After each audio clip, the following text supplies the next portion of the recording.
Hello， 大家好啊，又係我 K 夫子啊。嗱，MIC 大家聽得多啦，我而家正就企喺一個 MIC 嘅單位。嗱，大家會問究竟 MIC 你點樣睇啊？睇唔到嘅其實。OK， 過嚟睇下 MIC 咧。嗱，好多時咧，我哋之前咧做開放式廚房啦，咁呢埲牆要拆噶嘛。咁而家 MIC 咧就拆唔到啦，一定唔可以拆啦。即係之前咧又中意改門窿噶嘛，我哋將佢搬過嚟呢度。係咪喺呢度喎？夾翻嚟，咁我呢個位置就會拆咗噶嘛。咁呢度咧都係唔拆得嘅。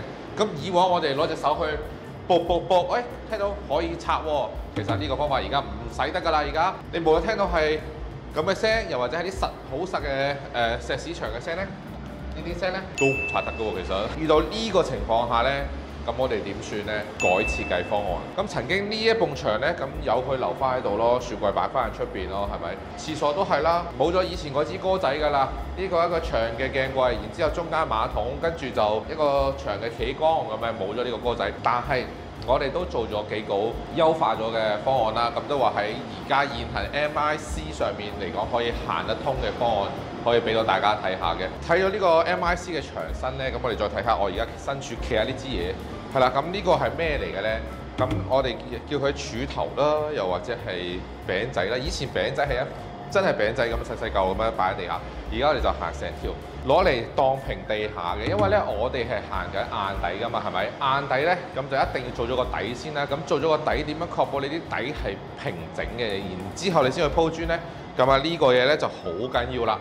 將唔同嘅點位1點、2點、3點、4點、5點係啦，咁啊拉通晒成條線，然之後咧係做一啲輔助型嘅。好啦，跟住我哋咪逐忽當咯。嗱，當咗呢度，平咗呢度，係啦，咁啊跟住慢慢再拉通去嗰度，平嗰度，係啦，咁即係平咗呢度，因為呢度有個呢個柱頭喺度啦，拉埋隔離嗰條柱頭咧，咁呢度平，咁呢拉過去嗰度咧，嗰度呢一忽咧都會係平嘅，所以咧呢個係一個輔助嘅，好好用嘅。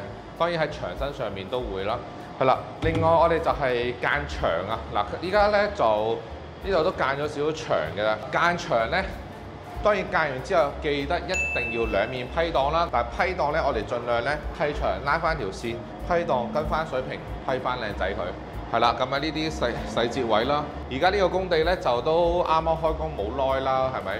咁我都會行咗少泥水，同時都會行咗少電。咁啊好奇怪喎，K 夫子啊，你平時唔係做晒電跟住先行泥水嘅咩？嗱，工序咧會喺唔同嘅時候可能有少少調動嘅。